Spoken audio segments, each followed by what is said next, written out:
L'histoire commence avec un garçon nommé Harel, assis avec sa famille pour le déjeuner. Le père d'Harel s'étonne du calme de son fils, affirmant qu'il n'a pas fermé l'œil de la nuit à l'idée de savoir quelle classe de héros il obtiendrait. Sa mère s'exclame elle aussi qu'elle est impatiente, tandis que sa grande sœur est convaincue que son frère surpassera tous ses camarades de classe.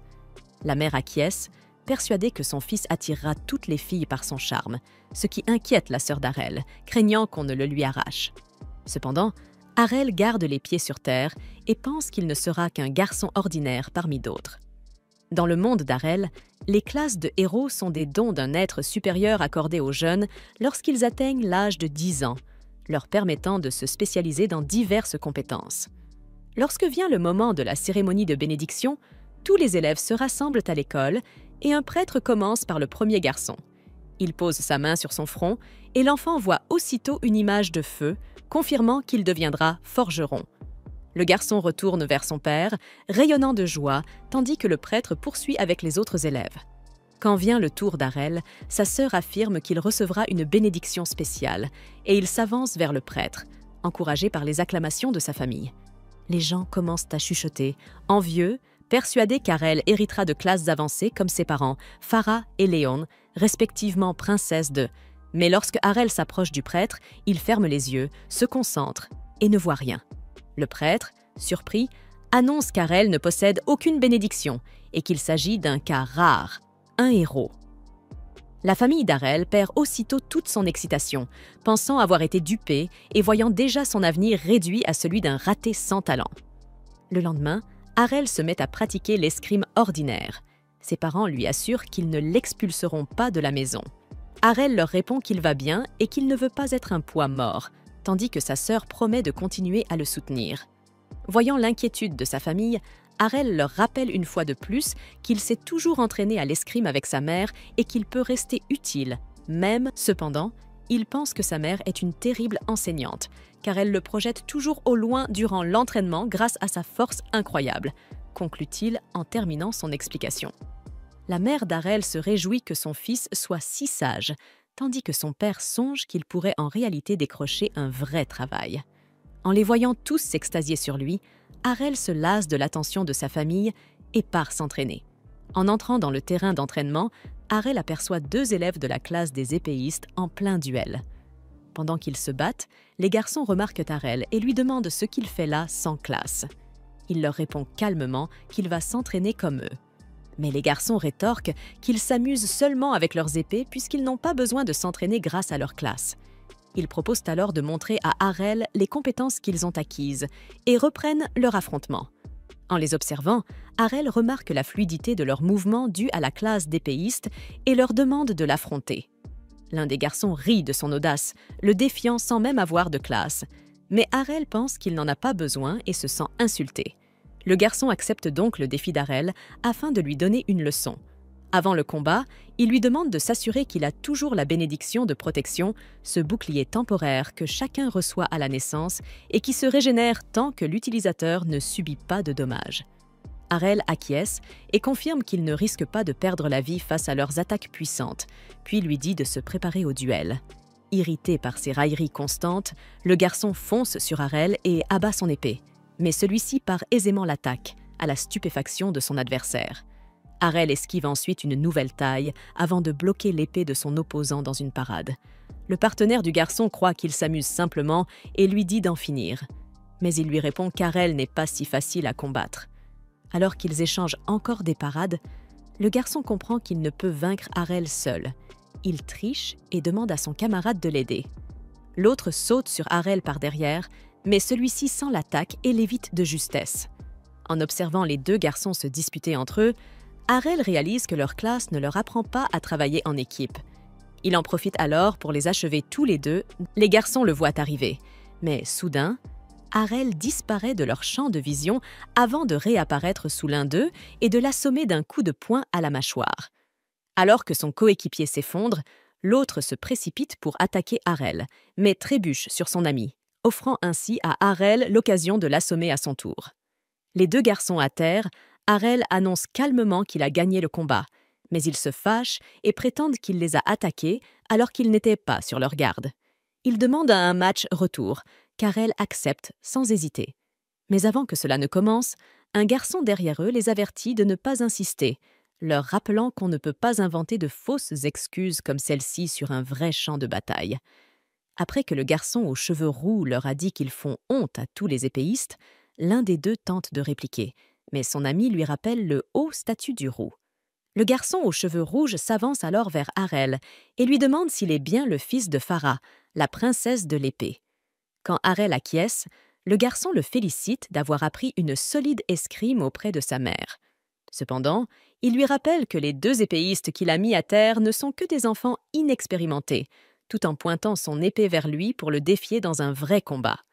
Le garçon déclare qu'il va prouver la véritable puissance de la classe des épéistes, tandis que les deux autres se demandent s'il n'est pas le fils d'Evan, le capitaine de la garde du village.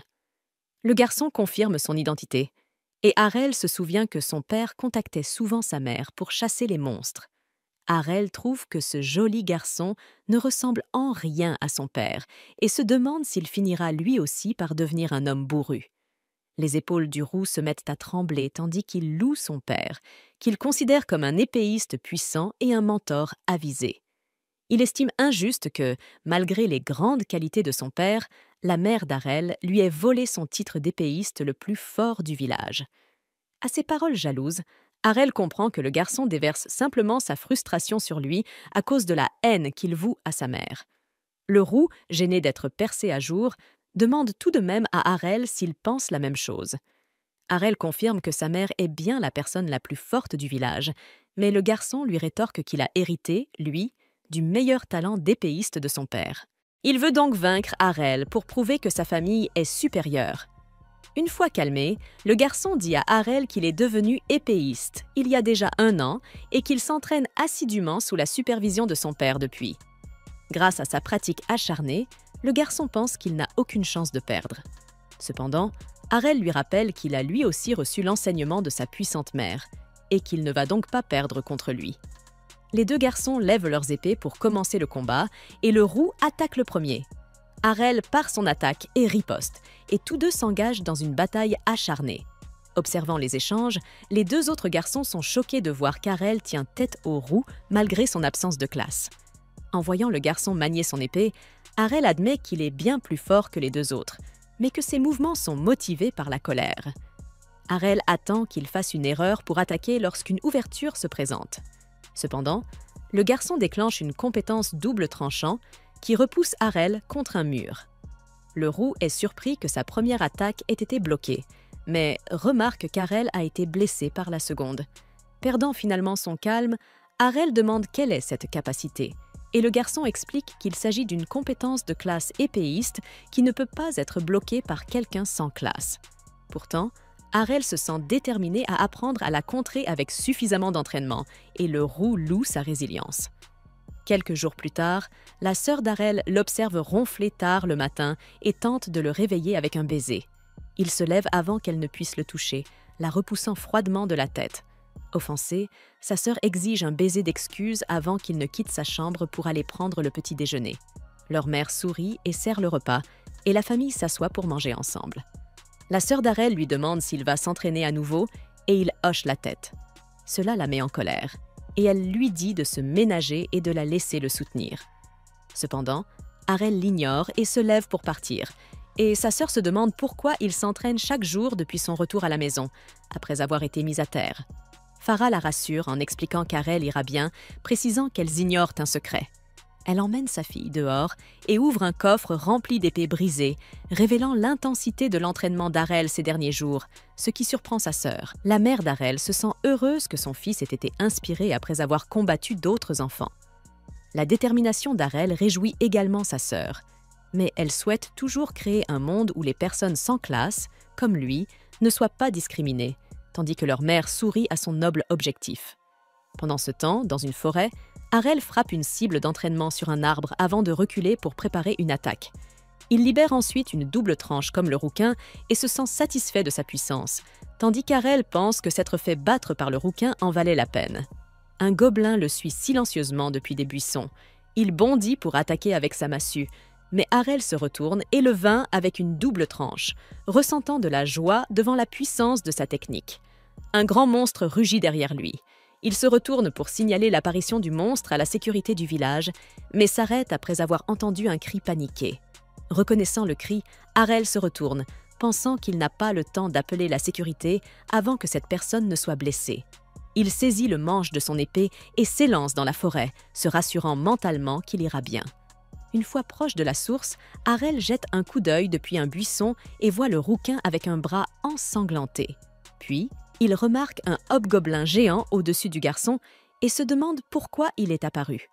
Harel réalise alors que le rouquin s'entraînait aussi comme lui et avait vaincu quelques gobelins sauvages, ce qui a attiré le hobgoblin de tête. Alors que le hobgoblin pousse le garçon dans un coin, Harel se place derrière lui et se prépare à lancer son attaque depuis le meilleur angle. Harel prend une profonde inspiration pour se préparer et le rouquin pense que tout est fini pour lui. Le hobgoblin lève sa massue pour le coup de grâce, mais soudain, Harel l'abat avec une attaque en double tranche. Après que le monstre tombe au sol, Harel pense avoir enfin maîtrisé le jeu de jambes de cette technique. Le rouquin essaie de marcher, mais il trébuche dans les bras d'Harel. Remarquant que le garçon a perdu sa bénédiction de protection, Harel lui demande s'il a de l'eau bénite pour soigner ses blessures. Le garçon regarde silencieusement sa bouteille d'eau écrasée sur le sol, alors Harel lui propose sa propre eau bénite. Après avoir bu l'eau, ses blessures disparaissent et le rouquin se sent agacé par la puissance qu'Harel a acquise. Harel remarque que son énergie est revenue et le garçon le remercie pour son eau avant de lui demander à nouveau des détails sur sa puissante technique. Harel lui rappelle calmement que ce n'est qu'une double tranche, mais le garçon demande comment il a appris cette technique sans avoir de classe. Sachant que les personnes ordinaires ne peuvent pas apprendre de compétences spéciales, Harel explique qu'il a poussé son entraînement à ses limites pour cette seule technique. Le rouquin se sent confus. Alors Harel lui explique qu'il a appris la compétence en s'adaptant à son rythme et à son jeu de jambes. Puis, Harel dit au rouquin qu'il était la ressource la plus importante, car il l'a aidé à comprendre la technique après l'avoir battue des dizaines de fois avec elle. Alors que le garçon se sent dépassé par cette information, Harel lui dit qu'il a entraîné la technique de la double tranche pour le vaincre lors de leur revanche, impressionné par sa propre détermination. Le rouquin accepte le défi de la revanche. Harel lui demande s'il est sûr, mais le garçon lui répond que c'est le minimum qu'il puisse faire après l'avoir sauvé et guéri ses blessures. Harel se sent surpris qu'il sache comment rendre les faveurs, et le garçon se sent insulté par sa faible opinion de lui. Bientôt, les deux garçons se préparent avec leurs épées et commencent leur duel avec une double tranche au même moment. Tout en étant choqué qu'Harel ait bloqué les deux attaques, le rouquin est touché. Il se demande ce que c'était, et Harel lui dit qu'il a ajouté une troisième tranche. Le rouquin rappelle à Harel que cela s'appelle la double tranche, mais Harel explique que, comme il n'a pas reçu de compétences prédéfinies d'une classe, il peut modeler sa technique comme il le souhaite. Il révèle au garçon que c'était la première fois qu'il utilisait avec succès la troisième frappe, ce qui le frustre encore plus. Le rouquin pense qu'une compétence de swordsman n'est censée perdre contre personne, alors Harel lui dit qu'il le prouvera lors d'un autre combat. Les deux garçons lèvent à nouveau leurs épées et le rouquin se calme, pensant qu'il a un avantage de vitesse sur Harel. Alors qu'ils lancent tous deux leur double tranche, le rouquin surveille la troisième tranche d'Harel. Cependant, la vitesse de cette troisième tranche le prend toujours par surprise et le fait tomber malgré le blocage. Harel pointe son épée vers le garçon vaincu et lui dit que ce résultat n'était que prévisible. Le rouquin lui demande pourquoi sa troisième frappe est si rapide, et Harel explique qu'il a appris l'astuce grâce à lui également. Harel révèle qu'il contrôle ses deux premières frappes pour qu'elles soient plus lentes et qu'il applique toute sa force sur la troisième frappe pour prendre l'adversaire au dépourvu. Se sentant complètement dépassé, le rouquin grince des dents en signe de défaite, tandis qu'Harel s'éloigne victorieux. Quelques jours plus tard, alors que la famille d'Harel dîne, Farah révèle que le fils d'Evan est parti s'entraîner à Brescia. Surpris par cette nouvelle, Harel demande ce qu'est Brescia, et sa mère lui explique que c'est la ville des épées. Elle lui raconte qu'elle s'entraînait dans une guilde là-bas avant son mariage, et Harel se sent excité à l'idée de visiter la ville et d'explorer tout son potentiel en tant que héros sans classe.